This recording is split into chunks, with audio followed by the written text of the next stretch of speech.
I was 17 when the third kid went missing. Same town, same age range, same school, and the same final location, the East Wing Infirmary, or what used to be the infirmary anyway. They'd shut it down years ago. Water damage, asbestos, some bullshit excuse they gave when we were in middle school. But somehow, all three of them had been seen there, right before vanishing. The police never confirmed it, but I knew. I had the records. Pulled them myself from my mom's old school files. She used to teach there back before the drinking got bad. I'd left that town after high school and swore I'd never come back. But when I saw the news about Taylor Myers, 17's soccer team, went missing after detention, I felt it, like a hook yanked deep in my chest. Because Taylor and I had something in common. We both had records showing we were admitted to that same infirmary, and we both stayed for 3 days. The difference? I came back. Sort of. The truth is, I don't remember a single thing about those 3 days. Not a second. Not a face. Not a voice. Not even a dream.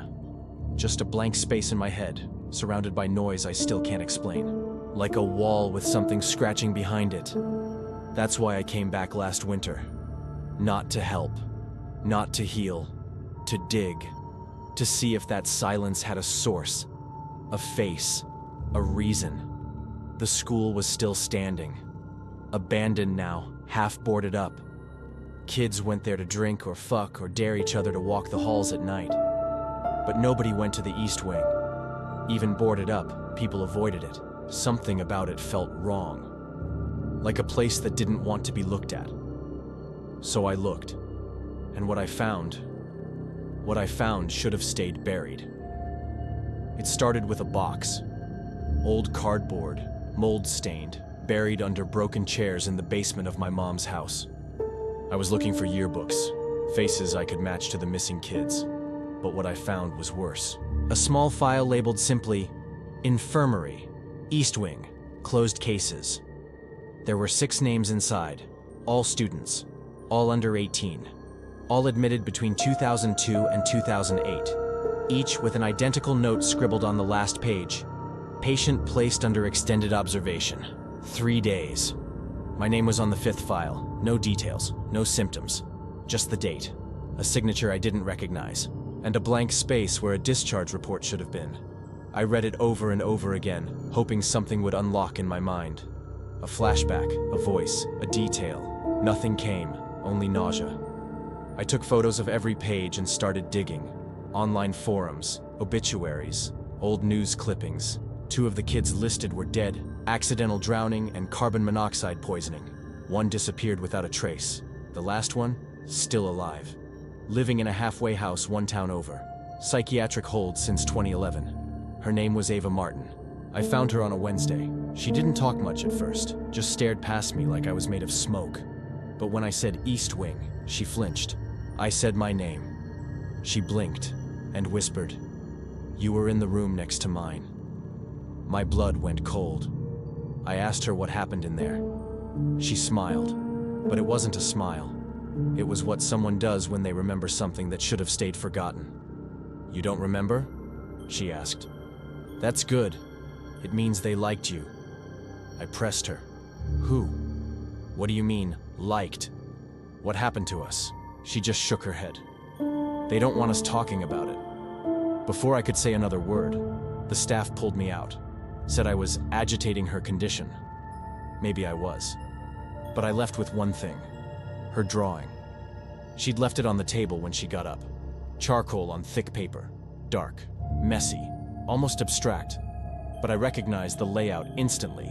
It was the infirmary, and in the center, where the hospital bed should be, was something else. A hole, not drawn, torn. A literal rip in the paper, black behind it, and 6 stick figures drawn around the edge, all with red lines where their mouths should be. I checked the files again that night. 6 names. She drew all of us. I broke in at 2:13 a.m. It was raining, cold enough to hurt. My fingers were numb by the time I pried open the back panel of the gym entrance and slipped through the gap like I used to in senior year, back when we'd sneak in to smoke behind the bleachers. But I wasn't here to relive old times. I was here for the East Wing. I knew the halls by heart. still smelled like ammonia and mildew. Same cracked linoleum, same buzzing exit signs. But something was off. The silence. This place used to hum. Pipes in the ceiling, vending machines, janitor radios. Now? Nothing. Just the sound of my own boots on tile and water dripping somewhere behind the walls. The door to the infirmary was still there. Rusty. Dent in the middle, like someone had tried to punch through it. I didn't need to force it. It opened on its own. Smooth. Quiet. Inside, the air felt heavier, like stepping into a sealed room underground. Everything was covered in sheets, beds, trays, cabinets, dust thick as snow. But underneath one of the covers, I saw the shape of a body. I froze, lifted the sheet slowly. Just a mattress, torn, stained, no body. But the wall behind it, scratched, deep, overlapping words carved in different hands, some frantic, some careful. Only 2 words repeated over and over. Stay awake. I felt my stomach twist. I turned to leave, and that's when I saw the door. Not the one I came in through. A second one, smaller, almost hidden behind a row of cabinets. I didn't remember that. I didn't remember any of this. But my hand moved on its own, gripping the handle, pulling. It creaked open into darkness. No windows, no tiles, just cement. Walls lined with old metal bed frames stacked like cages. And in the center, the hole. Just like Ava's drawing. It wasn't a metaphor, it was real. A perfect black circle in the floor, 3 feet wide, ringed by yellowing tape and blood-stained gauze. I couldn't see the bottom. I couldn't hear anything from inside. But I felt it. Something breathing down there. Not air, not life. Memory. Mine. And then it hit me. I had been here before. Not just in a file. Not just a patient. I had been the first. And someone had watched me. I should have run. Every cell in my body screamed to leave. But my legs didn't move. My body leaned forward instead, like gravity had shifted. Like that thing in the hole had its own pull. I took 1 step closer, then another. The room around me felt wrong. Like the walls were breathing with me. Slow, synchronized. And then the sound started, dripping. Not from the ceiling, not water, something thicker. I looked up. The bed frames lining the walls. Some of them were still occupied. Figures, wrapped in hospital sheets. Still. But something inside them moved. One twitched. Then another. A hand slipped free. Pale, thin, nails black. It reached out, toward me, and scratched 3 slow lines across the floor. I stumbled back, slamming into a metal tray. The sound echoed like a scream. And then the lights cut out. Darkness. Pure. I fumbled for my phone. Screen cracked, but the flashlight worked. I turned it on and pointed it at the hole. There was a face inside. Not at the bottom. On the wall, halfway down. Embedded like it had grown there. Eyes open. Lips moving silently. It was mine. Not like a reflection. Like a twin I'd left behind. Mouth moving faster now, trying to say something. I leaned closer, and finally I heard it. Let me back in. My legs gave out. I dropped the phone. The light spun wildly, flashing across the walls. The beds were empty now. Every single one. And the room wasn't silent anymore. Voices. So many voices. Children. Teens. Familiar. All whispering at once. He brought it back. He opened it again. You promised it was closed. I scrambled to my feet, backing toward the entrance. Except it wasn't there anymore. Only wall. Only bed frames. I turned, searching, desperate. And there it was. A mirror. Tall, clean, no dust. And in it, I saw the room behind me. But not the one I stood in. In the mirror, the hole was gone. The beds were made. Neat. Sunlight pouring through white curtains. And someone stood in the center. Me. But younger. 17. In a hospital gown, pale, smiling. He raised a hand and pointed directly at me. Then whispered, lips unmoving. Switch. The light exploded, and everything went black.